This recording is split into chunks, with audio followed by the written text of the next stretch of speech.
안녕하세요. 어때요? 명절은 잘 보내셨어요? 네.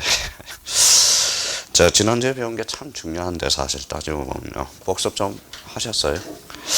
자, 그러면 복습하셨으면 참 오늘 쉬워요. 나름대로. 거기 몇 페이지를 펼치냐 하면 자, 106페이지를 한번 펼쳐보십시오. 자, 106페이지 보니까 뭐예요? 자, 1장 등기 총설이라고 나와 있어요. 자, 우리가 나름대로 이 총설 부분에 대해서는 뭐예요? 지난주가 기반이 되면 참 쉽습니다. 그러면 거기 봐봐요. 107페이지 제1절 총설 이렇게 나와 있네요. 자, 우리가 이제 지난주에 이런 이야기를 했습니다. 자, 뭐라고 써놨어요? 주체. 주체가 뭐라고 그랬죠? 네, 이렇게 써놔야죠. 바로 당사자입니다. 당사자. 당사자는 뭐라고 그랬어요? 바로 자, 사인이라고 그랬죠. 사인. 자, 그러면 등기법의 계상은 뭡니까? 객체라고 그랬죠. 객체는 부동산이죠. 그럼 부동산이 뭡니까? 대표로 토지하고 뭐가 있죠? 건물이죠. 토지와 건물을 어디에다 공시해요? 바로 등기부에. 그러면 등기부는 몇 종류라고 그랬어요? 두 종류. 토지 등기부와 건물 등기부. 이걸 뭐라고 그랬어요? 바로 기록. 이렇게 이제 기억해 두시고. 자, 그러면 목적은 뭡니까? 목적은 뭐예요? 신속성과 뭐예요?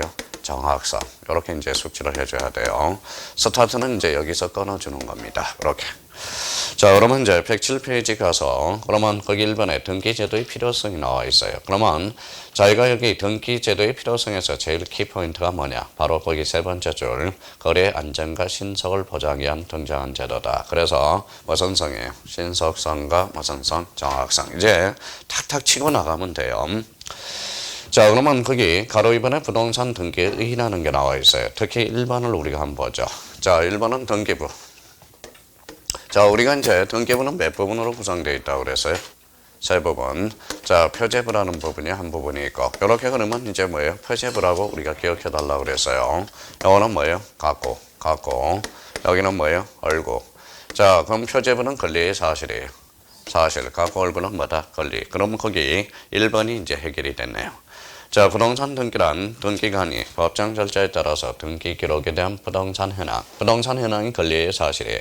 사실, 대표적으로 부동산 표시, 소재와 지방과 제목, 면적, 구조 등과 그 권리관계가 뭐예요? 바로 갖고, 얼구, 보전, 설정, 이전, 변경, 처분에 대한 소멸을 기록하는 것. 그래서 1번 정도는 한번 확인해 두시면 됩니다. 그러면 사실관계는 결론적으로 뭘 나타내고 있죠? 표제부. 권리관계는 갖고, 얼구에 많은 것. 기록하는 것. 이렇게 이제 연결이 되기 시작해요. 그냥 지난주에 배웠던 건 이제 설설 가지고 작업만 해먹으면 돼요. 작업만. 자, 또 하나 우리가 잡을 거는 4번을 한번 봐요. 부동산 등기는 부동산에 관한 물건과 물건의 변동을 대상으로 한다. 다만 부동산에 관한 모든 물건이 등기 대상은 아니며 대표적으로 유치권, 점유권은 등기 대상이 아니죠. 또한 부동산 물건이 아니라도 등기 대상 권리도 있다. 대표적으로 임차권, 판매권. 4번 정도 한번 체크해놓고 그 다음에 이제 6번을 별표 새겨놔요. 등기는 물건 변동의 효력 발생 요건이지 효력 전송 요건이 아니어서 거기까지요. 그러면 우리 민법 186조는 등기해야 물건 변동이 발생해요. 그러면 등기해야 효력이 발생하지. 그래서 효력 발생 요건이지 전송 요건이 아니라는 겁니다. 그럼 결론적으로 시험에 자주 출제돼요. 우리나라 부동산 등기법은 전송 요건주의지 효력 발생 요건주의가 아니다. 어때요? X. 그게 조심해놔서 나네. 그래서 물건에 관한 등기가 은인없이 말소되었더라도 물건의 효력에는 아무런 영향을 미치지 않으므로 말소 회복 등기를 통하여 등기를 회복할 수 있다. 그러면 요 가로 2번에서 이제 자주 출제되는 것은 특히 1번, 그 다음에 이제 대표적으로 4번, 대표적으로 6번은 특히 우리가 조심해서 다뤄놔야 되는 거. 그 정도 수준이에요. 자, 전산 정보 처리에서 용어의 정리가 나오네. 자, 우리 지난주에 배웠던 거 복습 한번 해보죠. 자, 그러면 결론적으로 여기가 뭐예요? 여기 이제 한번 읽어볼래요? 뭐라고 써놨어요? 등기부란. 그러면 여기 한번 읽어봐요. 표제부, 가구, 얼구. 몇 부분으로? 세 부분으로 편성되어 있다. 이게 바로 편성. 그래서 거기 등기부라는 개념을 잡아주는 겁니다. 자, 등기부란 그러면 저기 편성에다 중심키를 잡아요. 거기가 바로 등기부. 나중에 등기부라는 편성을 요 자리를 잡지 않으면 나중에 등기 기록하고 헷갈리기 시작합니다. 자, 또 하나 여기 한번 봐봐요. 요 전산 등기부죠. 전산 등기부는 바이러스 먹을 수 있어요, 없어요? 있어요. 요 파일을 복사해놔야죠. 그래서 2번 봐봐요. 등기부 부분 자료라는 게 있어. 그러면 등기부 부분 자료는 거기에다 키워드 잡아요. 보조 기억 장치. 거기가 중심 키가 되고요. 자, 3번의 등기 기록이란 그럼 봐봐요. 요게 뭐죠? 요게 표제부 기록, 가구 기록, 얼구 기록, 공통점은 기록이거든. 그래서 이게 등기 기록이 된다라는 겁니다. 그러면 등기 기록이란 그러면 어디를 중심키로 잡아야 되냐? 바로 등기 정보 자료 이렇게 해서. 그래서 거기에 더 줄잖아요. 맨 마지막에 등기 정보 자료다. 그러면 나중에 시험 보실 때 요 등기부하고 등기 기록이라는 개념이 많이 헷갈리니까 그러면 등기부의 중심키는 어디로 잡으라고요? 편성. 그 다음에 등기 기록은 뭐예요? 등기 정보 자료. 여기를 포인트로 잡아야 돼. 그러면 등기 정보 자료는 그럼 표제부는 몇 기록이 돼야죠? 한 기록. 그러면 가구도 한 기록, 얼굴도 한 기록이 돼야죠. 그래서 여기 밑에다가 그래서 1부동산 1등기 기록주의다라는 의미를 잡아둬야 돼요. 거기다 밑에다 하나 써놔요.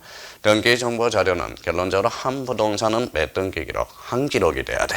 그러면 여기 이제 부동산은 동그라미 쳐놓고 여기에 물건이거든. 그래서 이렇게 써놔요. 부동산 중심으로 편성이 되어 있다. 그래서 결론적으로 물적 편성주의다라는 이런 의미가 떨어져요. 그러면 우리나라는 무슨 주의를 취하고 있다? 물적 편성주의. 이렇게 이제 의미를 잡아둘 필요가 있어요. 자, 여기는 한번 봅시다. 여기 무슨 권리 사실이에요. 사실. 이거는 뭐예요? 권리죠. 여기에 대한 뭐예요? 여기에 이제 권리죠. 여기에 대한 증명서가 하나가 있어요. 그게 무슨 점이다? 권리점. 그래서 뒷장 한번 넘겨봅시다. 자, 등기 필정보란 자, 새로운을 중심키를 잡아요. 새로운 여기가 중심키고 권리자가 기록되는 경우에 권리자를 확인하기 위해서 등기관이 작성한 정보. 그래서 등기 필정보 별표 새겨놓고 그러면 새로운을 중심키를 잡아야 돼. 새로운 그럼 뭐가 떠올라요? 기입 등기가 떠올라야 돼. 그래서 보전 설정 이전 아주 중요한 포인트입니다. 자, 그래서 이제 등기 필정보와 작성과 관련돼서는 올해 출제될 가능성이 있어요. 그러면 자, 이거 이런 개념은 이제 한번 잡아봐요. 자, 그러면 등기부란 다시 한번 잡아요. 등기부란 표제부, 가구, 얼굴 몇 부분으로? 세 부분으로 편성되어 있다. 이게 바로 등기부의 개념이고 이 등기부는 바이러스 먹을 수 있어요, 없어요? 있죠. 그걸 파일 이름이 바로 뭐예요? 등기부 부분 자료다. 그걸 뭐라고 그래요? 보조 기억 장치라고 그러는 겁니다.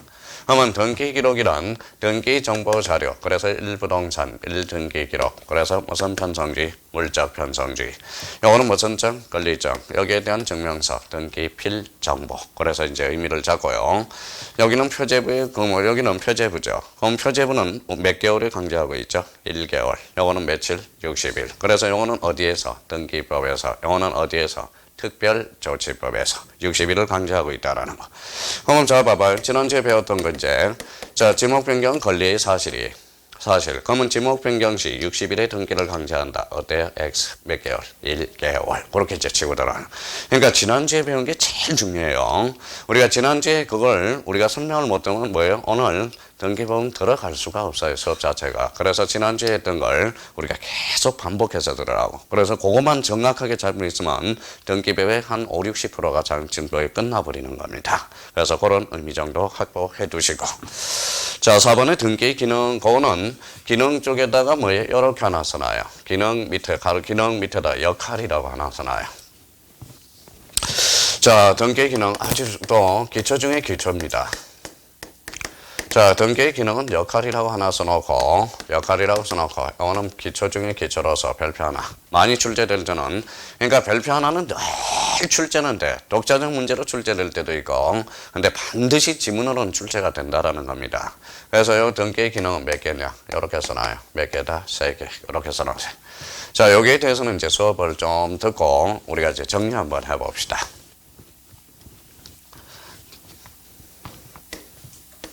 자, 여기 뭐예요? 건물이죠. 자, 건물을 우리가 제일 취득할 수 있는 방법은 제일 쉬운 방법이 뭐예요? 돈 주면 사면 되죠. 뭐 하면 돼요? 매매하면 됩니다. 아버지가 잘 살면 아버지 돌아가시면 뭐 하면 되죠? 바로 상속을 하게 되면 돼요. 그러면 여기 한번 매매는 대표적으로 뭐냐? 매매가 뭐예요? 대표적으로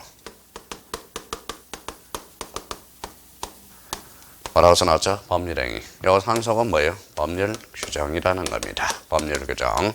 그러면 저 물건을 취득할 수 있는 방법은 대표 선수가 법률행위에 의한 취득이 있고 법률 규정에 의한 물건 취득이 있다라는 거예요. 그러면 우리 법률행위는 뭘 필수 불가결로 해요?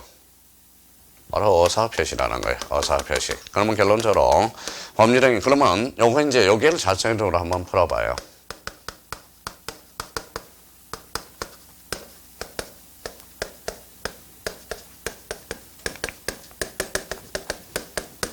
자, 지난번에 이제 두 번째인데 법률행위는 어사표시다. 어때요? X예요, Y예요? X죠. 법률행위가 그러면 자, 법률행위 리꼴 뭐다? 어사표시. 이거는 X라는 겁니다. X예요. 자, 법률행위는 어사표시는 아닌 다른 애도 있다라는 거야. 그 알파도 있다라는 거예요. 그러면 결론적으로 법률행위란 뭐다? 어사표시를 필수, 불가결한 요소인 거지. 그러면 자, 다시 한번 읽어요. 그러면 법률행위는 어사표시다. 어때요? X라는 거야. 법률행위는 이걸 어사표시는 아니라는 거야. 알파가 있다라는 거야. 알파. 그럼 결론적으로 봐봐요. 이 지문 또 만나봐봐요. 어사표시가 없는 법률행위는 존재할 수 없다. 맞아요? 틀려요? 맞죠? 어사표시가 뭐예요? 존재하지 않는 어사표시가 없는 법률행위는 존재할 수가 없어요. 그러면 결론적으로 법률행위와 어사표시는 뗄래야 뗄 수 없는 불가분의 요소지. 뭐예요? 법률행위 니꼴 어사표시는 아니라는 거야. 대표적으로. 그러면 결론 조심해야 돼요. 그러면 이 법률행위는 그러면 무슨 표시? 어사표시가 필수 요소라는 거야. 그러면 여기에서 이제 뭐예요? 이런 의미를 작용합니다. 근데 이제 민법 186조에는 뭐라고 써놨느냐? 우리 안영찬 교수님한테 배웠을 거예요. 186조는 자, 법률행위와 물권 변동, 뭐 해야 물권 변동이 발생한다? 등기해야. 등기해야 물권 변동이 뭐다? 발생한다라고 우리가 정해놨다라는 거예요. 그러면 등기라는 것은 틀이다. 그래서 읽어봐요. 무슨지? 바로 형식주의라는 말을 써주고 등기를 해야 물권 변동이 성립한다. 그래서 성립 요건주의라는 말을 써주게 되고 등기를 해야 효력이 발생한다. 그래서 효력 발생 요건주의라는 말을 써주게 돼요. 그러면 법률 규정에 의한 물권 변동은 민법 187조 조항에 등기 없이도 물권 변동이 발생하나 단 처분하려면 등기하라 이런 논리가 있다고. 그래서 이때 등기의 역할은 바로 처분 요건주의 등기를 역할을 하고 있다라는 거예요. 자, 그러면 이제 또 하나 우리가 잡아둘 거는 쓸 필요도 없어요. 그냥 쭉쭉 여기 봐봐요. 자, 무슨 건이죠? 임차건. 임차건은 채권이에요, 물건이? 자, 물건 그러면 안 돼. 채권이죠. 자, 임차건은 채권으로서 등기하지 않더라도 임차건 자체는 성립한다 이거예요. 근데 임차건이 오늘 같은 날 하늘에서 뭐가 내려요? 비가 내린다 그러면 안 되고 등기라는 걸 우리가 하게 되면 바로 뭐예요? 이런 성질이 변형이 돼요. 그래서 물건화된다라는 말을 써주게 돼요. 그러면 채권은 절대권이 상대권이 상대권, 물건은 절대권이야. 그러면 임차권은 등기함으로써 채권이 물건화됨으로써 뭐다? 속된 말로 개기는 힘이 생겨. 개긴다. 그래서 이걸 뭐라고 그래? 바로 대항력이라는 말을 써주게 돼. 그러면 이제 우리가 이제 써주면 돼요. 그러면 등기 역할은 첫 번째 법률행위한 물권 변동으로서 등기해야 이때 등기는 성립 요건주의 등기의 역할을 하고 있다라는 거예요. 그러면 두 번째는 법률 규정은 뭐다? 처분 요건주의 등기의 역할을 하고 있다라는 거예요. 그러면 세 번째는 임차권은 이때 등기 역할은 뭐냐? 바로 대항 요건주의 등기의 의미를 가지고 있다. 그러면 등기의 역할은 몇 개다? 읽어봐요. 몇 개죠? 3개가 되는 거예요. 그래서 이 등기의 역할이 다르다라는 겁니다. 그러면 결론적으로 이제 또 하나 결론을 하나 내려놓고 하죠. 그러면 법률 규정에 의한 물권 변동, 등기 없이도 물권 변동이 발생해. 그러면 결론적으로 187조의 논점은 물권 변동 시점이 중요하다라는 거야. 물권 변동 시점이. 자, 그러면 여기 봐봐요. 상속은 등기 없이도 물권 변동이 발생하죠. 그럼 물권 변동 시점은 언제다? 아버지 사망 시가 된다는 거야. 자, 그러면 또 하나 우리가 잡을 거는 그러면 법률행위와 법률 기준 실익은 뭐냐? 바로 어사표시가 있는지 없는지. 그러면 어사표시가 있으면 몇 조로 간다? 186조. 없으면 187조로 간다. 충분히 이제 자기가 6조인지 7조인지를 확인할 수가 있어요. 대표적으로 출발 한번 해보죠. 뭐라고 써놨죠? 정의요. 정의는 당사자 의사표시 있어 없어? 있죠. 그럼 몇 조로 빠져? 186조로 빠지나. 자, 그러면 여기 한번 봐봐요. 뭐라고 써놨죠? 경매. 경매는 몇 조로 빠져? 187조. 당사자 의사표시가 없죠. 그러면 경매는 등기 없이도 물건 변동이 발생하나 단 처분하려 마라. 등기하라. 그러면 경매 물건 변동 시점은 뭐예요? 경락되건 완납시가 된다라는 거야. 자, 그러면 여기 한번 봐봐요. 뭐라고 써놨죠? 공매. 공매는 어디에서 해요? 자산관리공사입니다. 자산관리공사. 아마 중개사법 마지막 시간에 공매와 경매의 차이점을 배워요. 그러면 공매는 뭐예요? 당사자 의사표시에 있어 없어? 없어. 그러면 공매는 몇 조로 빠져? 187조로 빠져. 그래서 이걸 합쳐봐요. 몇 조? 공경매. 몇 조? 187조. 얼마나 재밌냐고 이게. 얼마나 재밌냐고 요 의미가. 요 의미 자체가. 근데 저희가 이제 이런 것들은 이제 뭡니까? 이런 것들은 우리가 이제 잡아 나가야 되고요. 그러면 또 하나 한번 봅시다. 제일 헷갈리는 게 이제 요 판결에 안 된 게야. 자, 한번 생각을 한번 해봐요. 형성 판결이 있고 이행 판결이 있다고 생각해봐요. 무슨 판결? 이행 판결. 이행 판결은 6조로 갈까요? 7조로 갈까요? 자, 전제 요건을 한번 생각해 볼 필요가 있어요. 이행 판결은 당사자 의사 표시가 있는데 이행을 안 하니까 이행 판결을 받아. 그럼 이행 판결은 몇 조로 빠져? 186조로 빠진다는 거야. 자, 형성 판결은 당사자 의사 표시 있어요, 없어요? 없죠. 판사가 의사 표시해 주잖아. 권리를 하나 형성해 주는 게 형성 판결이야. 그럼 형성 판결은 몇 조로 빠져? 187조 판결이라는 거야. 그럼 결론적으로 형성 판결의 물권 변동 시점은 언제? 땅 세 번째로 확정 판결시가 바로 물권 변동 시점이라는 겁니다. 그러니까 우리가 나름대로 요거 관련돼서 등기 역할은 우리가 민법에서도 자주 출제되고 등기법에서도 자주 출제돼요. 그러면 이제 한번 그러면 정리를 한번 해봐요. 자, 성립 요건 나오네. 효력 발생 요건주의 기능. 그러면 결론적으로 민법 몇 조죠? 186조가 되는 거예요. 자, 부동산에 관한 법률행위나 물건의 득실 변경은 등기 동그라미잖아요. 등기. 툭침은 형식주의야. 효력 동그라미. 효력 그러면 효력 발생 요건주의고 생긴다 그래서 생긴다 위에다 성립 요건주의라고 써놓으라. 그러면 결론적으로 186조는 형식주의. 바로 효력 발생 요건주의. 성립 요건주의. 그러면 결론적으로 186조의 의미가 딱 나옴. 그럼 당사자 의사표시 외에 등기라는 공시 방법을 가져 물건 변동의 효력이 발생한다. 그러면 결론적으로 밑에 187조 처분 요건주의 기능으로서 상소, 공영증서, 이때 판결 조심해야 됩니다. 이때 판결은 무슨 판결을 지칭한다? 형성 판결을 지칭합니다. 자, 경매 기타 법률 규정에서 부동산은 물건의 취득은 등기를 하지 않아라. 그러나 등기를 하지 않으면 처분 동그라미. 그래서 처분하지 못한다. 이게 바로 187조 규정이에요. 108페이지입니다. 결론적으로 그러면 이게 바로 처분 요건주의 등기를 말하고 있다라는 겁니다. 그럼 저희가 그러면 반가로 1번과 반가로 2번에서 뭐예요? 실익은 그 사이에다 요걸 딱 넣어놓으라는 거예요. 결론적으로 여기 바로 요걸 하나 딱 써놓으라는 거예요. 무슨 표시? 당사자 의사 표시를 딱 써놔요. 그러면 당사자 의사 표시가 있으면 몇 조로 간다? 186조. 없으면 몇 조로 간다? 187조로 가는. 요런 관계를 따져놔야 나중에 186조와 187조의 사이를 우리가 구분해 들어갈 수가 있다라는 겁니다. 자, 그러면 이제 여기에서 이제 한번 봅시다.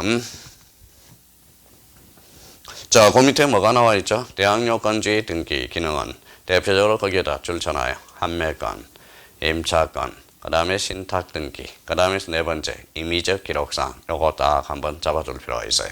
얘네들은 임의적 기록상은 등기부에 기록할 수도 있고 기록하지 아니할 수도 있는데 기록하게 되면 계기는 힘이 생긴다. 즉 무슨 역이 발생한다? 대항력이 발생한다. 자, 그러면 결론적으로 그러면 등기 기능은 세 가지입니다. 그러면 저희가 요거 이제 써먹어 봐야 돼, 이제. 자, 이제 한번 써먹어 봐요. 뭐라고 써놨죠? 혼동. 혼동은 몇 조로 빠질까요? 혼동이 뭐예요? 186조인지 7조인지를 모른다라는 것은 혼동의 의미를 모르고 있다라는 거야. 자, 그러면 여기 한번 혼동의 예를 한번 들어볼게요.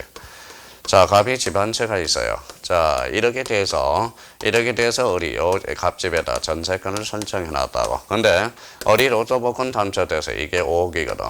요거 5억입니다. 그래서 요 사람이 전세권자가 되죠. 요 사람은 뭐예요? 전세권 설정자가 돼. 그럼 결론적으로 집이 이쪽으로 왔죠. 무슨 점유자가 돼? 직접 점유자가 되는. 그러면 결론적으로 요 사람이 갑집을 사버려서 6억을 준대. 팔아야 안 팔아요?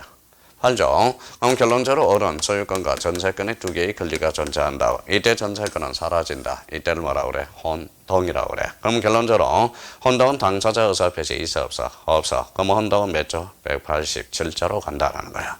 그러니까 혼동이라는 개념 자체를 모르니까 6조인지 7조인지의 의미를 모르고 있다라는 거야. 그럼 혼동이라는 것은 봐봐요. 이렇게 잘라서 눈으로 익혀요. 봐봐요. 읽어봐요. 혼합해서 한 개의 권리 하나가 되는 것, 이게 바로 뭐다? 혼동이라는 거야. 그래서 혼동은 대표적으로 이제 186조가 아니라 187조 사이로 빠진다는 거야. 그러면 혼동의 한 말소는 결론적으로 186조가 아니라 뭐예요? 187조로 빠지는. 그럼 결론적으로 혼동의 개념을 몰라서 우리가 혼동이 6조로 빠지는지 7조로 빠지는지를 잘 모른다는 거야. 그러면 여기 한번 봐볼래? 뭐라고 써놨어요? 부정성. 부정성은 6조로 빠질까요? 7조로 빠질까요? 부정성이 뭔지를 모르니까 그러는 거예요. 부정성이. 부정성이란 대표적으로 이거예요. 피담보 채권이 있고 담보 물건이 있어요. 피담보 채권이 소멸하면 당연히 담보 물건은 소멸하죠. 그러면 이때 담보 물건이 소멸하면서 나 사라질게 하고 의사 표시하고 사라지나? 아니죠. 그럼 부정성은 몇 조로 빠져? 187조로 빠진다.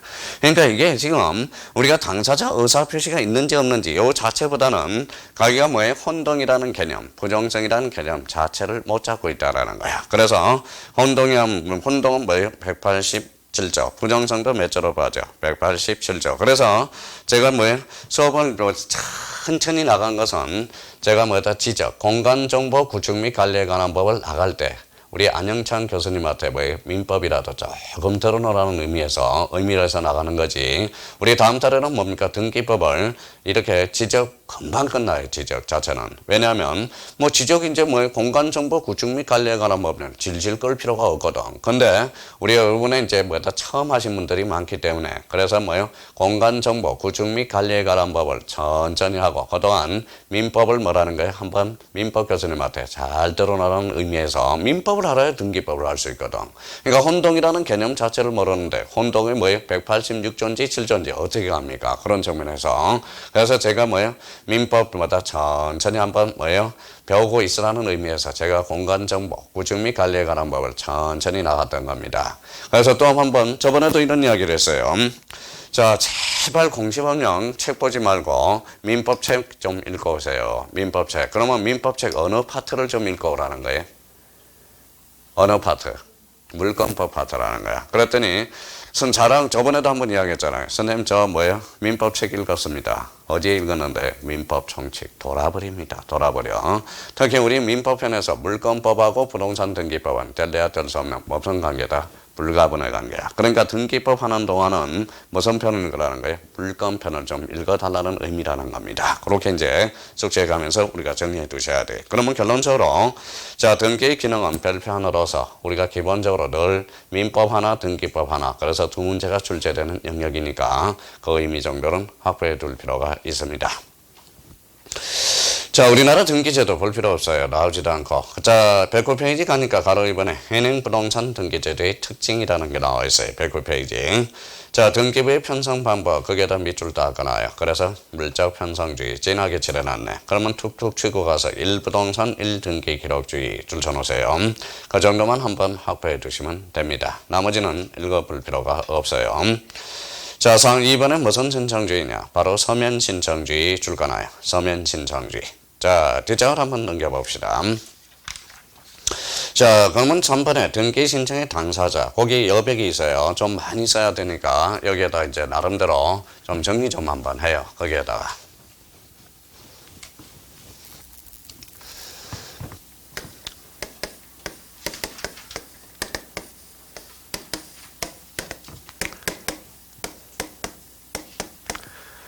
가비열한테 집을 팔기로 했어요. 매매하기로 했어요. 그래서 요 단계를 한번 써서 요걸 이제 정리를 한번 해봅시다. 요 관계에서 우리가 등기법을 치고 나가거든.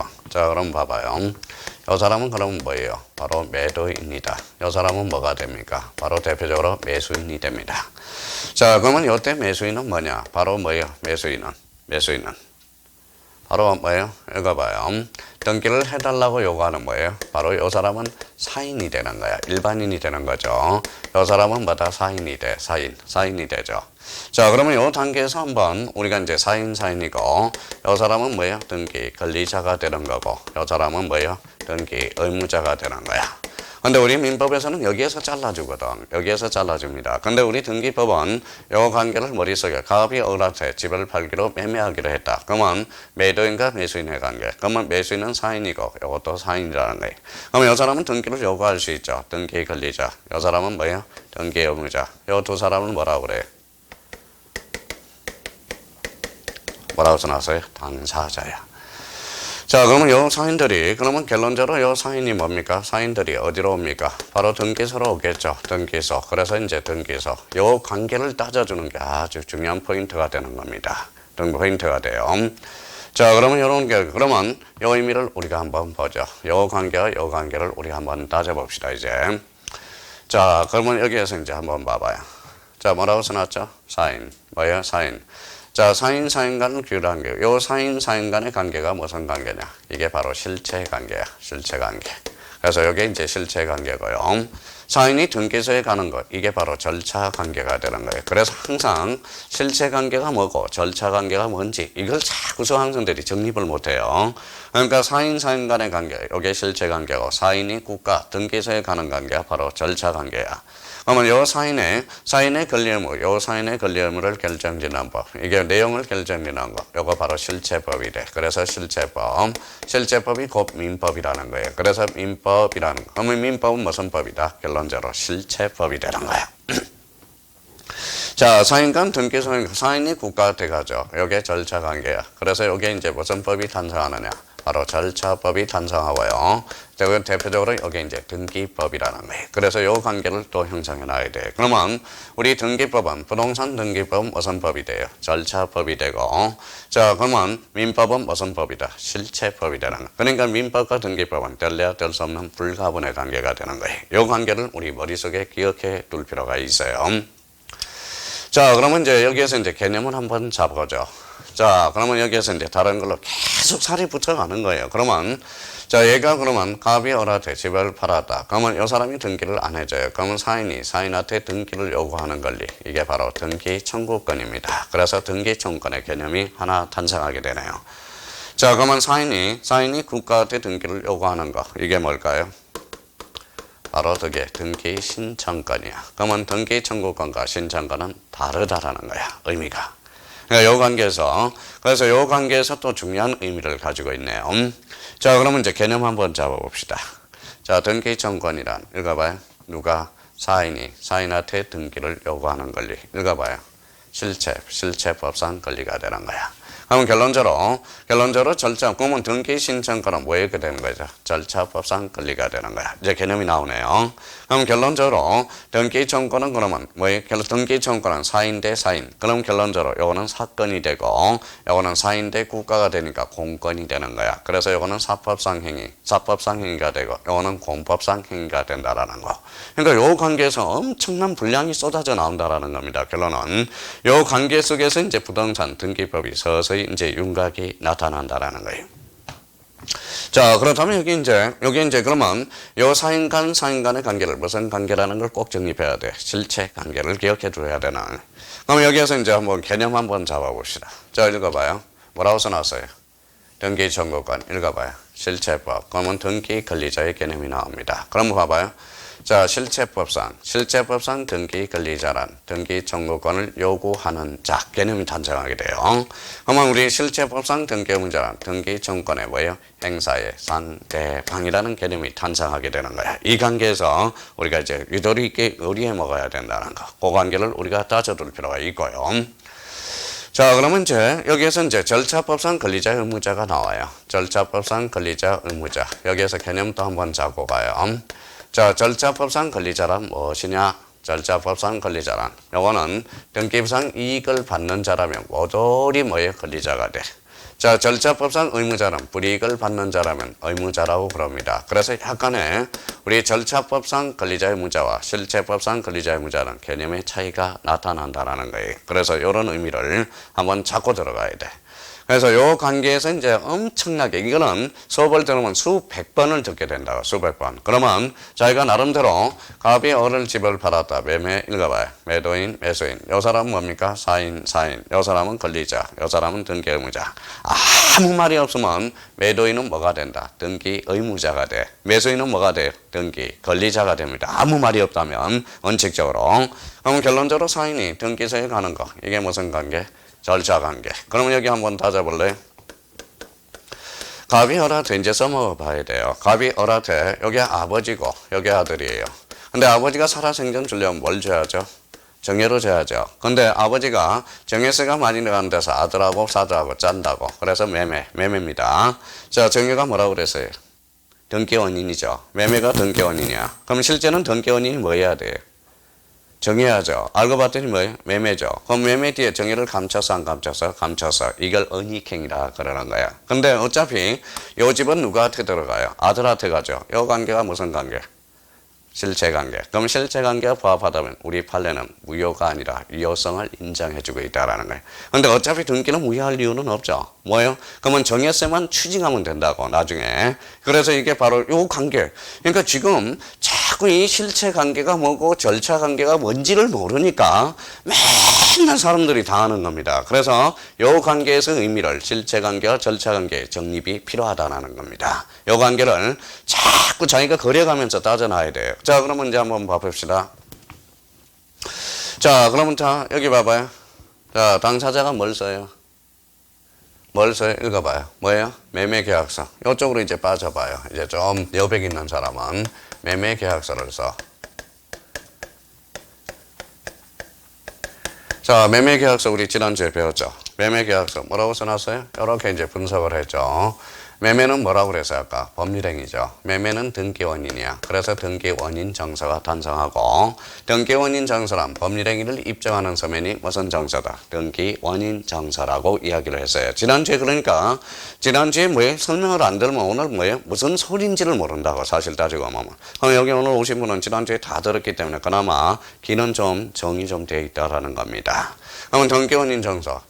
자, 그럼 봐봐요. 매매계약서 누가 써요? 당사자. 당사자가 쓰면 당사자는 거짓말 해야 하네.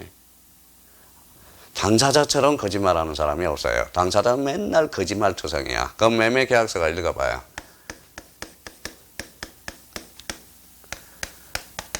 뭐라고 써놨죠? 부실계약이 탄생하는 거야. 부실계약이 나오면 부실계약을 막아야 돼, 안 막아야 돼?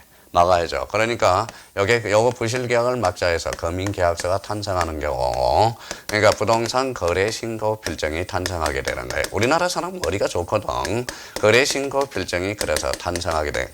그래도 우리나라 사람은 그래도 머리가 좋아요, 안 좋아요? 좋아요. 요 부실계약으로서 그러니까 부실등기가 나오게 되는 거예요. 부실등기. 그러면 부실등기가 나온다. 등기를 믿을 수 있어? 없어? 없어. 그래서 등기물 믿음을 주지 않아. 그래서 읽어봐요. 그래서 공신력이 불인정된다라는 거야. 그러면 공신력이 불인정되면 어때요? 공신력이 불인정된다면 자, 그러면 거래가 원활하지 않죠. 그 이면에 그래서 이게 탄생할 수밖에 없어요. 그래서 읽어봐요.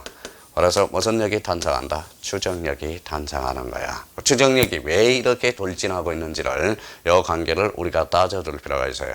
그러니까 우리 등기법은 저 관계에서 계속 돌려먹는 거야. 돌려먹는 겁니다. 그럼 여기 봐봐요. 이게 아까 매매가 뭐라고 그랬어요? 등기 원인입니다. 등기 원인이라고 그랬어요. 자, 그러면 이제 봐봐요. 자, 그러면 몇 개예요? 자, 그러면 이제 써볼까요? 자, 추정력에서 하살, 이게 하살이라고 써놓고 써세요 한번 해봐요. 써세요. 그러면 어디에다 쏠는지 한번 봐봐요. 어디다 써줄까요? 써세요 해봐요. 그럼 써세요. 그래서 실체관계에도 추정력이 미친다. 또 써세요 그래봐요. 써세요. 그래서 절차관계에도 추정력이 미친다. 또 써세요 그래봐요. 그래서 등기 원인에도 추정력이 미친다. 써세요 그래봐요. 하나 남았네. 어디에 당사자 간에도 추정력이 미친다라는 우리의 줄기세포가 탄생하게 돼. 그러니까 요 관계에서 엄청난 효과들이 발생하고 있다라는 겁니다. 요 관계에서. 그러니까 요 관계를 자꾸 생각하면서 또 등기법을 들어나가야 된다라는 거야. 얼마나 재밌어요, 요 자체가.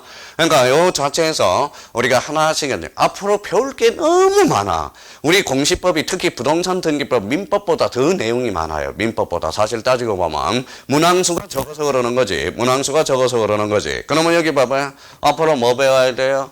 얘가 봐요. 뭐 배워야 돼요? 등기 청구권 배워야지. 뭐 배워야 돼? 등기 신청권 배워야죠. 얘가 봐요. 권리자, 의무자 개념 배워야죠. 그럼 여기 봐봐요. 무슨 계약서 배워야 돼? 매매 계약서. 무슨 정서예요? 등기 원인 정서 배워야죠. 여기 뭐 배워야 돼? 읽어봐요. 무슨 계약서? 읽어봐요. 부동산 거래 신고 필정 배워야지. 읽어봐요. 공신력 불인정 배워야지. 뭐 배워야 돼? 추정력. 알고 보면 엄청나다라는 거예요. 엄청나다라는 겁니다. 그러니까 요 관계 속에서 자기가 이걸 이제 설명을 들어서 이 관계를 자꾸 뭐다 자기가 밑그림을 한번 그려놓고 들어가야 된다. 이 자체를. 자, 그러면 이제 한번 봅시다. 이제 지난주에 복습했는지 안 했는지 봅시다. 읽어봐요. 뭐라고 써놨어? 당사자가 등기소에 와서 그럼 뭘까요? 신청주의잖아. 신청. 당사자 신청주의가 탄생하게 되잖아. 그죠? 혼자 와서 무슨 신청? 단독. 둘이 와서 공동 신청이야. 그러면 당사자가 집에서 신청했어요. 그럼 무슨 신청이 돼? 전자 신청이 되는 거야. 당사자가 등기소에 방문해서 그럼 무슨 신청이 돼? 방문 신청. 그런 거 엄청난 관계에서 탄생하는 겁니다. 요 자체가. 그러니까 요 관계에서만 잘 따져주면 돼. 그러면 저희가 요 관계 속을 자기가 밑그림을 한번 그려놓고 요 관계 속에서 이제 어떻게 빠져나가야 될까 걸 구멍을 잘 확보를 해 놓으시라는 거예요. 그래서 요 칠판에 적어 놓은 걸 뭐예요? 아주 중요한 또 의미가 있다라는 겁니다. 그러면 봐봐요. 이제 다시 개념 잡고 가죠. 등기 청구권이란 몇 사람? 4인 대 4인이라는 거. 그러면 등기 신청권은 4인 대 국가야. 그러면 등기 청구권은 4인이 몇 사람이야 돼? 2사람. 그러면 공동 신청에서만 인정되는 거야. 그러면 상속 등기는 단독이야 공동이야? 단독이죠. 아버지 하늘나라에 계시잖아. 그러면 상속 등기는 등기 청구권은 발생할 여지가 없다라는 거야. 뭐는 발생하지만 등기 신청권은 발생하지만. 그럼 결론적으로 여기 봐봐요. 자, 건물을 신축했어요.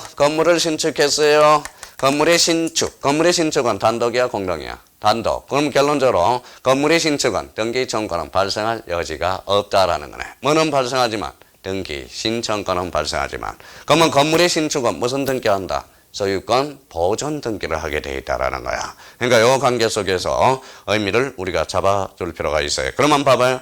이제 툭툭 치고 들어가면 돼요. 3번 봐봐요. 자, 등기 신청의 당사자가 나오네. 등기는 법률에 따른 규정이 없는 경우 등기 권리자, 등기 의무자가 공동으로 신청한다. 공동신청주의 원칙, A적으로 단독. 그럼 단독신청 줄쳐놓으세요. A가 단독신청이니까 단독신청 자주 출제됩니다.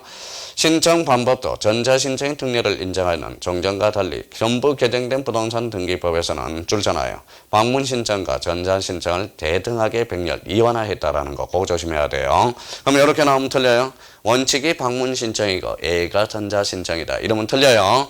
자, 우리나라는 신청 방법이 두 방법이 있어. 방문신청과 무슨 신청? 전자신청. 전자신청 별표 5개. 아주 중요합니다. 자, 1번에 그래서 이제 단독신청이 있네. 단독신청. 2번에 공동신청. 자, 현행등기도에 대해서 현행등기법은 권리등기 진정성을 위해서 공동신청을 원칙으로 하고 A적으로 단독신청을 인정하고 있다. 결론이 이렇게 나오는 거네요. 자, 그러면 여기 봐봐요. 자, 여기 한번 봅시다. 공동신청. 두 사람이 손잡고 가요. 공동신청의 장점은 읽어봐요. 정확하다. 단점은 신속하다는 게 단점이 되네요. 단독신청의 장점은 뭐예요? 신속하다는 장점인데 뭐가 떨어져? 정확성이 떨어진다는 논리가 성립이 되네요. 그래서 결론적으로 이제 풀어 나갈 거고 항상 지난주에 배운 게 제일 중요합니다. 중요하다라는 걸 확인해 줄 필요가 있어요. 자, 4번입니다. 자, 등기관의 심사권 1번에 줄쳐놔요. 동그라미 1번에 무슨 심사주의다? 형식적 심사주의. 우리나라는 실질적 심사주의가 아니에요. 그러면 여기 한번 봐봐요. 자, 여기 뭐라고 써놨어요? 부실등기. 부실등기에다 뭘 쓰고 있어요? 막 불 잘 타라고 기름을 쏟고 있어요. 형식적 심사주의지. 형식적 심사주의는 절차 부분이에요. 절차. 그런 신속하는 장점인데 뭐가 떨어져?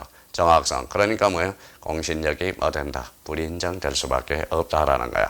그래서 우리 형식에다 동그라미 쳐놔요. 형식은 뭐다? 절차라고 써놔요. 형식은 절차. 우리 법학에서 형식적 심사에서 형식은 절차적 측면이라는 거야. 절차적 측면. 그럼 오른쪽 가서 우리나라는 그러면 무슨 심사주의를 취하고 있다? 바로 현행등기제도는 형식적 심사주의. 그래서 111페이지 맨 위에 첫 줄 하나 딱 하나요. 우리나라는 무슨 심사주의다? 형식적 심사주의. 오케이. 자, 그러면 여기 한번 봐봐요. 5번에 등기원인 정서의 사서 정서성이 있어요. 이 말은 결론적으로 여기 한번 봐봐요. 자, 당사자가 뭘 써요? 매매계약서. 그러면 등기원인 정서 누가 써요? 당사자가 쓰죠. 당사자는 거짓말 해야 안 해요? 하죠. 그러면 등기원인 정서는 얘가 쓰니까 바로 사서 정서성, 사문서라는 거야. 결론적으로 사서 정서성이니까 어때요? 여기 읽어봐요. 무슨 계약이 나와? 부실 계약이 탄생하고 무슨 등기가 탄생할 가능성이 커? 부실 등기가 탄생할 가능성이 커. 그럼 결론적으로 등기의 공신력이 뭐다? 불인정된다. 그런 논리가 성립이 된다. 선생님 공문서로 만들면 되지 않습니까? 근데 공문서로 만들면 거래의 원활이 되지 않는다라는 거야. 결론적으로 우리나라는 자본주의지 사회주의 국가가 아니라는 거야. 그래서 이 등기원인 정서의 사서 정서성 때문에 이런 결과를 낳을 수밖에 없다라는 거야. 그럼 한번 정리 한번 해봅시다. 자, 거기에서 우리가 잡아둘 거는 거기 세 번째 줄 줄잖아요. 원인 서면의 사서 정서성에 의해서 실체관계가 일치하지 않는 부실 등기가 발생할 우려가 있다. 그래서 등기에 믿음을 주지 않는다. 그래서 공신력이 뭐 된다? 불인정된다. 이런 말을 써주게 됩니다. 자, 6번에 등기와 물건 변동. 요거는 설명이 좀 돼야 돼요. 자, 여기와 관련돼서 이미 민법 시간에 배웠다고 생각하고 한번 이렇게 한번 써봐요. 그 옆에다가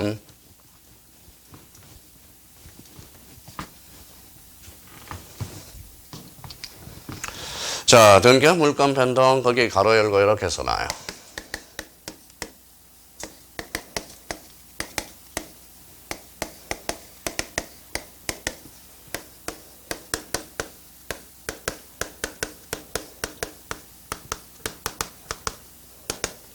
자, 민법 186조 입법 태도라고 써놔요. 민법 186조 입법 태도 이렇게 써놔요. 자, 민법 186조 입법 태도라고 써놓고 그 옆에 공간이 있으니까 이렇게 이제 두 가지를 쫙 한번 거기 내용이 있다 생각하지 말고 두 개를 딱 써봐요.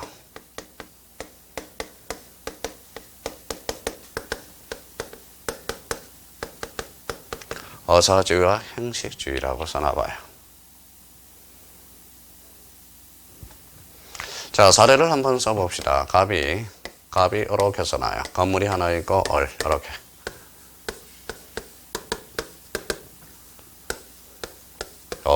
요 관계를 한번 써놔봐요. 그러고 나서 우리 이제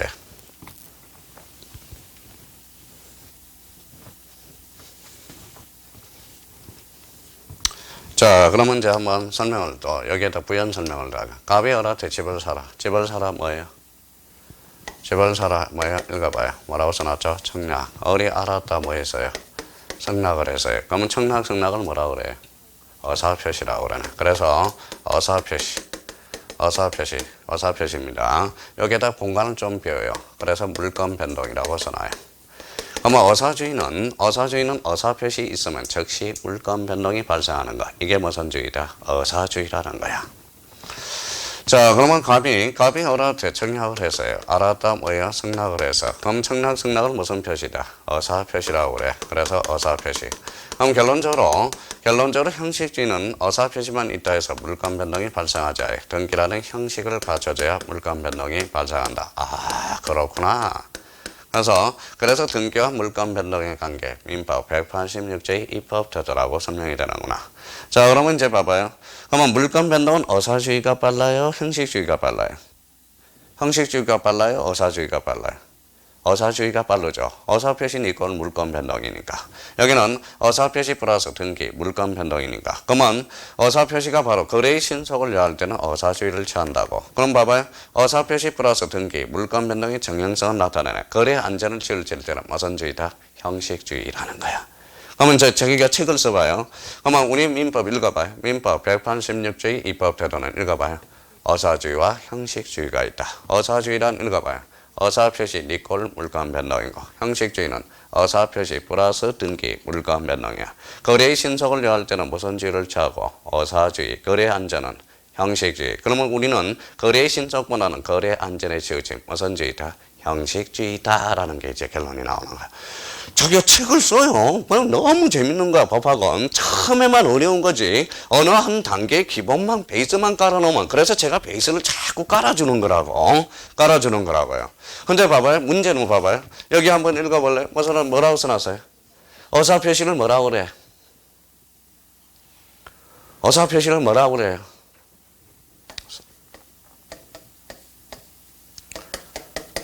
뭐라고 써놨어요? 사적자치라고 그래. 그러면 결론적으로 자 봐봐요. 사적자치에 부합한 거는 형식주의다. 어때? X. 사적자치에 부합한 거는 무슨 주의다? 의사주의라는 거야. 민법 또는 등기법 그렇게 표현이 되는 거야. 자 그러면 봐봐요. 그러면 결론적으로 근데 의사표시라는 것은 명쾌해요? 불명쾌해요? 명쾌하지 않죠. 명쾌하지 않죠. 그러니까 뭐예요? 의사표시. 그러면 의사주의하에서 여기는 뭐가 도입이 될까요? 명쾌하지 않으니까. 읽어봐요. 여기가 뭐가 들어갈까요? 여기가 두자가 들어가는데. 의사표시가 명쾌하지 않으니까 여기가 뭐가 들어갈까요? 괜찮아요? 틀리면 어때요? 우리 정 많이 들었잖아요. 그동안. 저는 뭐가 들어갈까요? 그래서 금인계약서가 도입이 되는 거야. 금인계약서가 되는 거야. 근데 우리나라는 무슨 주의죠? 우리나라는 형식주의야, 의사주의야?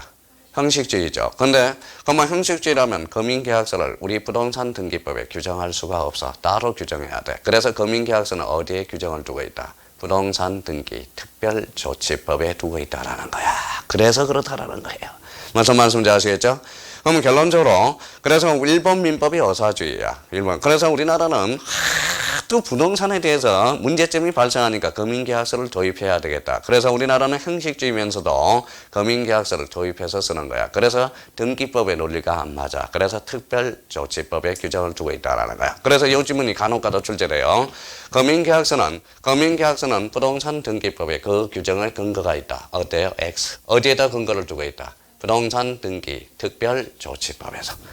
그러니까 이걸 왜 금인계약서를 특별조치법에 해놓는지 아는 사람이 없어요. 아는 사람이 없어. 왜 우리나라는 왜 등기법에다 금인계약서를 도입해 금인계약서에다 그 근거를 둬야지 왜 부동산 등기 특별조치법에 두는지 그 의미가 없다라는 겁니다.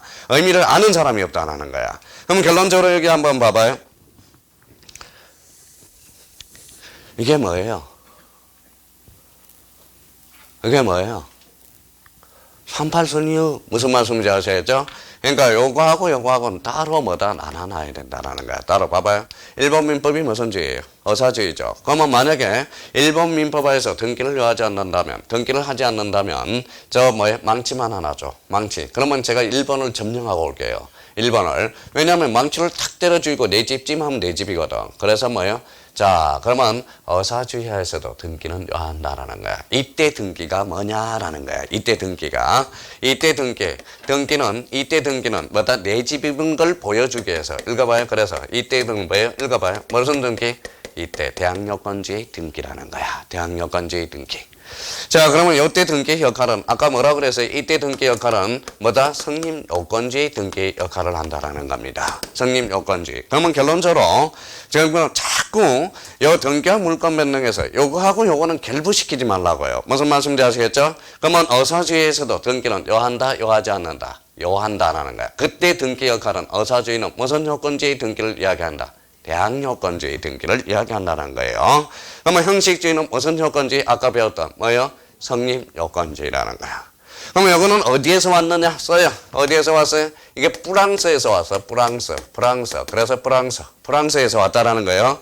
그래서 프랑스를 뭐라고 그래?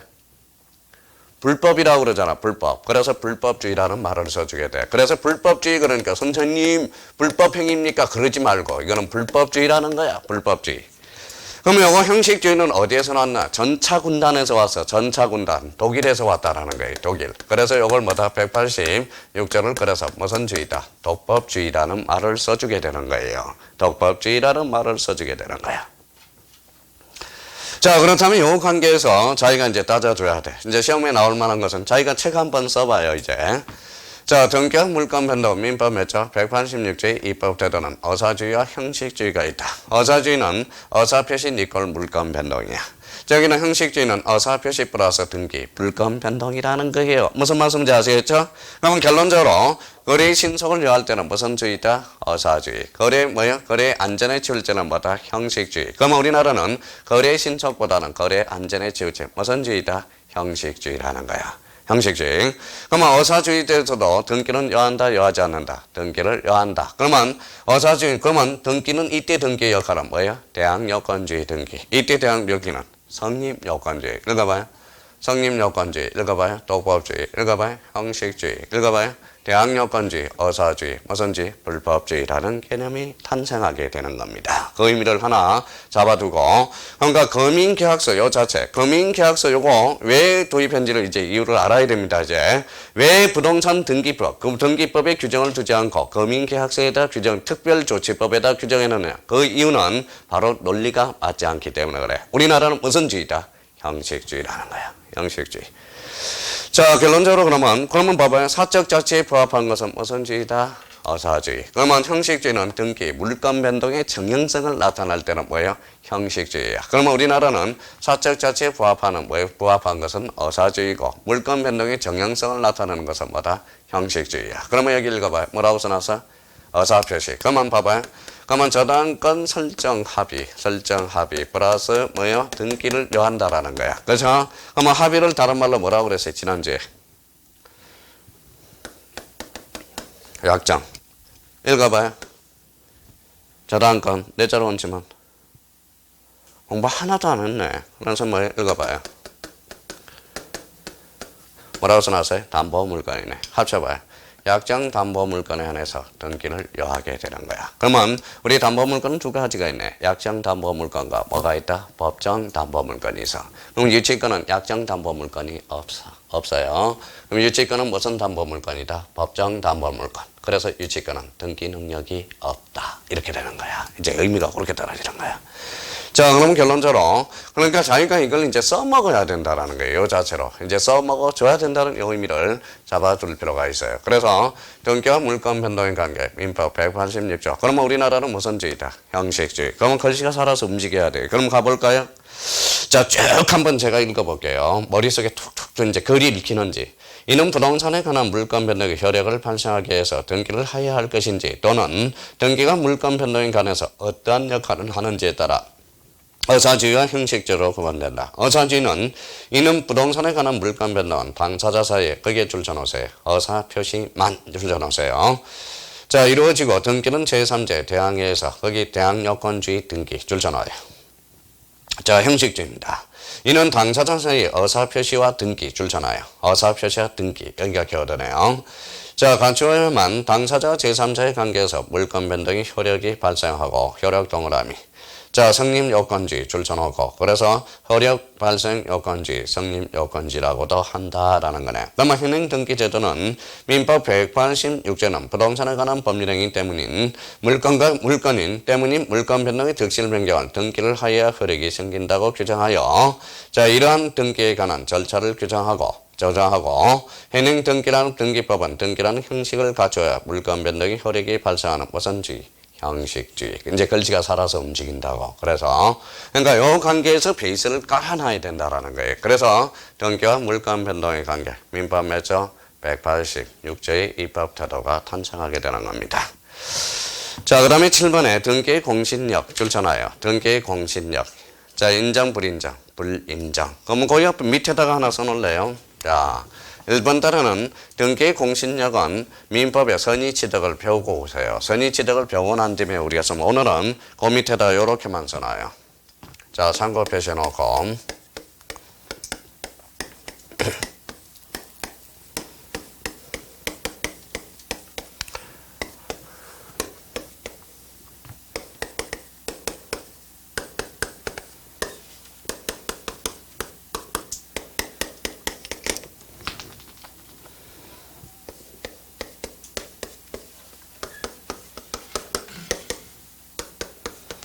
오늘은 결론만 내려놓을게요. 자, 차이점은 뭐예요?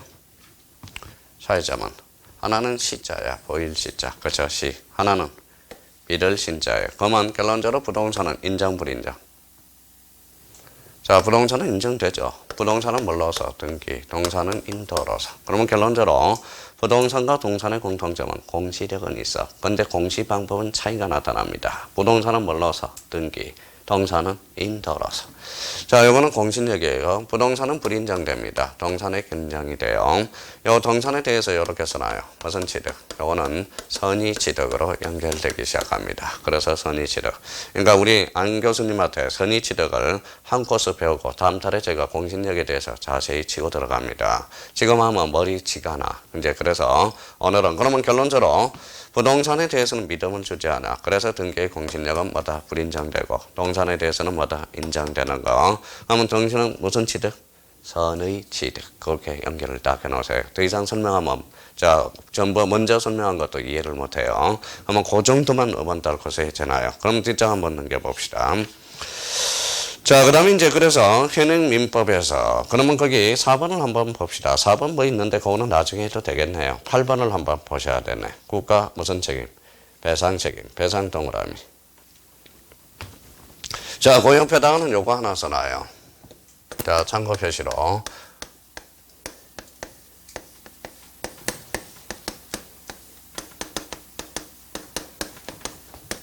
뭐라고 써놨죠? 배상과 보상. 차이점은?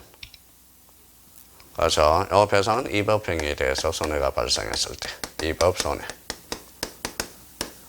이거는 적법행위에 대해서 손해가 발생했을 때 손해, 적법 손해, 손해. 이렇게 이제 한번 써놔요.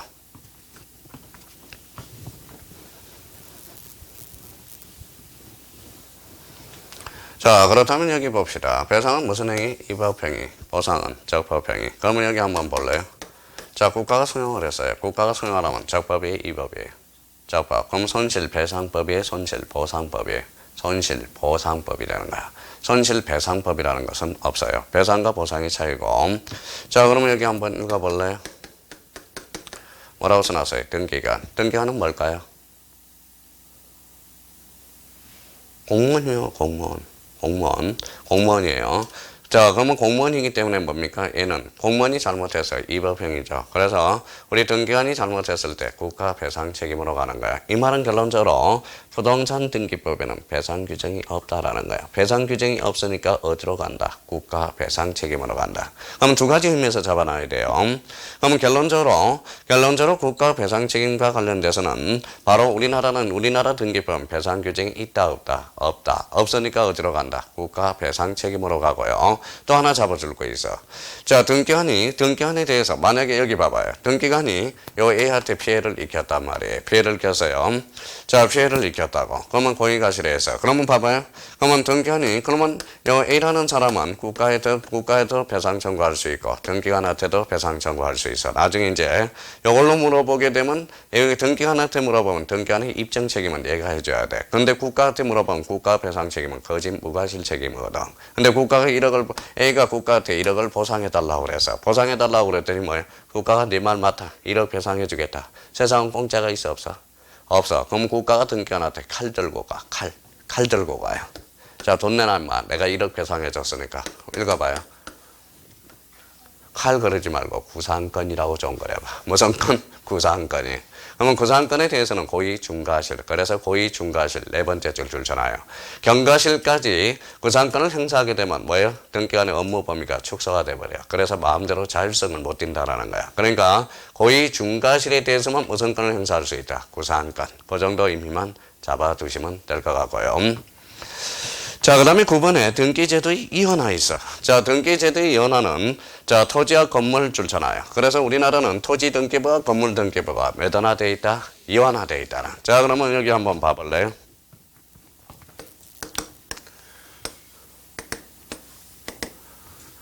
자, 이거는 어디로 가요?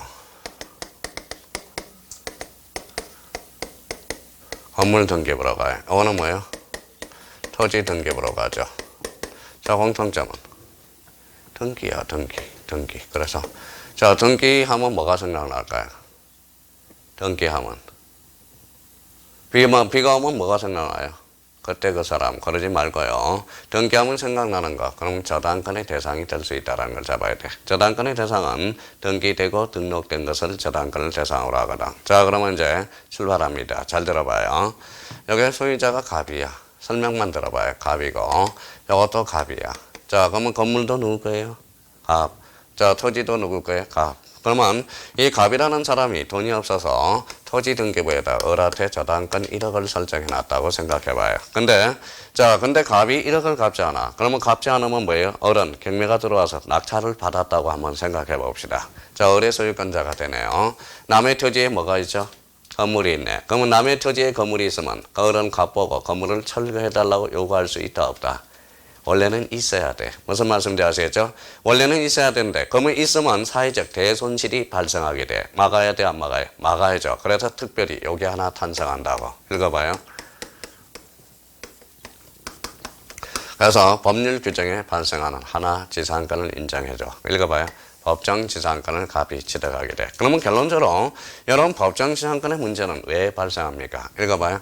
토지와 건물이 매도화되어 있기 때문에, 이원화되어 있기 때문에 발생해. 그래서 민법에서 법정 지상권의 문제 혹은 복잡한 문제가 발생할 가능성이 있다라는 거야.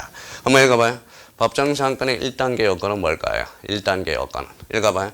토지도 갑, 건물도 갑. 그러면 동일 소유자로부터 출발해야 된다라는 거야. 그러면 우리 저당권 설정 당시에 토지에 건물이 있어야 돼. 건물이 있어야 됩니다. 그러면 토지든 건물에다 저당권을 설정했을 때 그러면 경매로 소유자가 달라지면 뭐가 하나 취득된다. 법정 지상권을 하나 갑이 취득하게 돼요. 그러면 법정 지상권의 문제는 왜 발생한다? 토지와 건물이 매도화되어 있기 때문에, 이원화되어 있기 때문에. 그래서 나중에 민법에서 법정 지상권의 문제를 배우게 됩니다.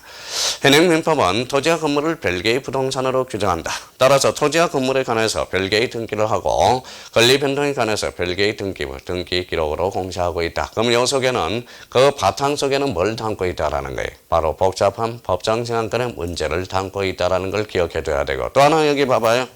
또 하나 어떤 문제들이 하나 발생하는가 봅시다. 자, 누구 토지예요? 갑 토지야. 있어요, 없어요? 없어요. 없어요. 없다라는 거야. 근데 갑이 미국에 와서 6개월을 출장하고 왔어요. 근데 어느 날 뭐예요? 을이 딱 건물을 하나 자기 토지에 돌아왔더니 건물을 하나 짓고 있다라는 거예요. 그러면 여기 봐봐요. 그러면 건물은 누구 거예요? 을 거죠. 왜? 우리나라는 이 건물은 토지에 부합되지 않는다라는 거야. 그러면 이 건물 소유자는 누구다? 을이야. 그러면 나가달라고 할 수 있어? 없어? 없어. 왜? 퇴거 명령은 안 된다라는 거야. 그러면 남의 토지에 건물을 졌어요, 안 졌어요? 졌죠. 그러면 갑은 을한테 건물을 철거해달라고 요구할 수 있어. 그러면 퇴거 명령과 철거 명령은 완전히 다른 나라예요. 그럼 이런 이야기가 왜 나오느냐? 우리나라는 토지와 건물을 별개로 보고 있기 때문에 발생한다. 그래서 우리나라는 건물과 토지를 독자적으로 보고 있다. 별개로 보고 있기 때문에 이런 문제가 발생하는 거예요. 그러면 결론적으로 퇴거 명령을 할 수 있다, 없다? 없다. 그러면 남의 토지에 건물은 뭐예요? 건물을 졌죠. 건원 없이 건물을 졌으니까 갑이 을한테 건물을 뭐 해달라고 요구할 수 있다? 철거는 요구할 수 있어요. 그러면 읽어봐요. 철거 종거하지 말고 물권적 청구권이라고 해봐. 물권적 청구권. 남의 토지에 건물을 졌으니까 방해 제거 청구권을 요구하는 거야. 그래서 이때 철거 명령은 방해 제거 청구권을 이야기하는 겁니다. 무슨 말씀인지 아시겠죠? 그러니까 이게 그렇게 연결이 되는 거라고. 그러니까 제가 이야기했잖아요. 민법하고 등기법은 동떨어지는 게 아니라고 이야기를 한 거야. 그래서 우리 등기법하고 민법은 뗄래야 뗄 수 없는 특히 불가분의 관계가 있다라는 거야. 불가분의 관계. 제가 그랬잖아요. 등기법 선생들은 뭡니까? 등기법 선생은 민법을 깨차고 있어야 돼. 그렇다고 민법 선생님 등기법은 강의를 못합니다. 무슨 말씀인지 아시겠죠? 그러니까 이 등기법이 되려면 민법을 완전 깨뚫고 있어야 돼. 그래야 등기법다워진다는 거예요. 그 다음에 등기법 선생들이 뭡니까? 등기법 선생들이 민법을 모르면 어떤 현상이 벌어지느냐? 그냥 밑줄 긋고 그냥 요거 알아두세요. 요거 출제되니까 안 나와요. 요거 알아두세요. 요거 안 나와요. 요거 알아두세요. 설명을 못 한단 말이에요. 그런 측면에서. 그러니까 그런 의미가 탄생하게 된다. 자, 10번은 등기기록과 대장이연화. 이거는 오늘 보라고 100번째 하는 거야. 100번째. 아유, 이거 봐봐요. 여기 봐봐요. 자, 설명만 들어요. 다 썼어요. 오늘 100번째 하는 거야. 100번째. 자, 요거에 대해서는 한번 들어봅시다. 요거만 하고 좀 이제 잘라줘야 돼요. 자, 실 타임이 놓쳐서 그래요. 여기 봐봐요.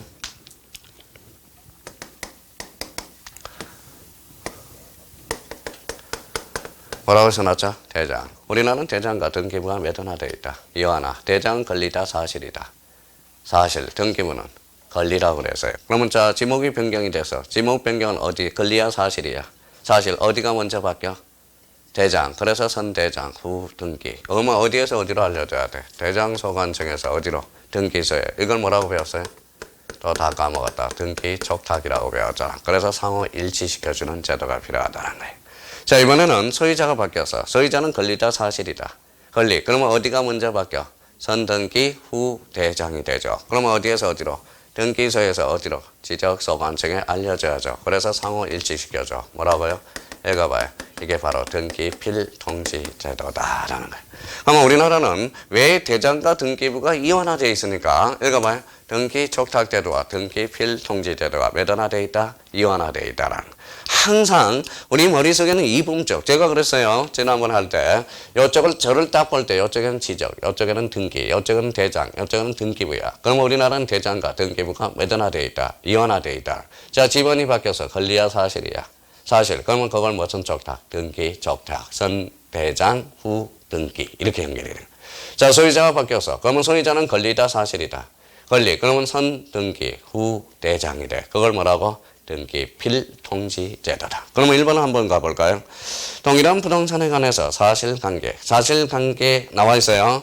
사실관계와 권리관계. 권리관계를 공시하는 방법은 지적과 등기라는 두 가지 방법을 채택하고 있다. 즉 사실관계를 공시하는 주된 목적으로 하는 지적이라는 방법과 권리관계의 공시를 주된 목적으로 하는 등기라는 이원적 공시 방법을 뭐하고 있다? 채택하고 있다. 그러면 자 2번 가서 이제 밑에서 세 번째 줄 거나요. 자 줄 쫙쫙 거나요. 자 네 번째 줄이네. 자 부동산에 관한 권리관계. 부동산에 대한 권리관계는 등기부에 중점적으로 공시하고 있고 대한 공부 불일치 사실관계는 읽어봐요. 뭘 중심으로? 대장을 기준으로 등기부를 고치게 되고 무슨 촉탁이라고 적어놨어요? 등기 촉탁. 권리관계 중 소유관계는 등기부를 기준으로 대장을 고치게 된다. 읽어봐요. 등기 필통지 제도다. 오늘 바로 101번째 하는 거예요. 101번째. 우리나라는 그러면 대장과 등기부가 몇 원화되어 있다? 이원화되어 있다. 그러면 거기 밑에 오른쪽 가서 다시 한번 같이 읽고 마무리하고 좀 시작해요. 현행 부동산 등기제도의 특징. 우리나라 1 읽어봐요. 무슨 편성지? 물적 편성지. 2. 형식적 심사주의. 3. 성립요건주의. 4. 신청주의. 5. 공신력 부정. 6. 등기부와 대장의 이원화. 7. 토지 등기와 건물 등기 몇 원화? 이원화. 8.